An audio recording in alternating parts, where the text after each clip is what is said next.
What's up guys? In today's tech tip, I'll be showing you how to make your Steam profile private.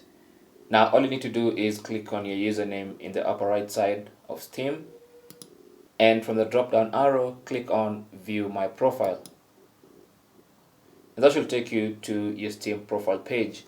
Now what you want to do is click on edit profile, this button right here, and on the edit profile page go to the left hand side and click on privacy settings, and then go to my profile, and you can see it's public by default.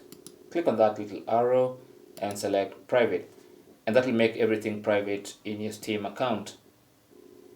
And that's it. Now if you want to turn it back to public, all you need to do is go through the same steps, come back here and choose public, and that's basically how to make your Steam account private or public. Thanks for watching.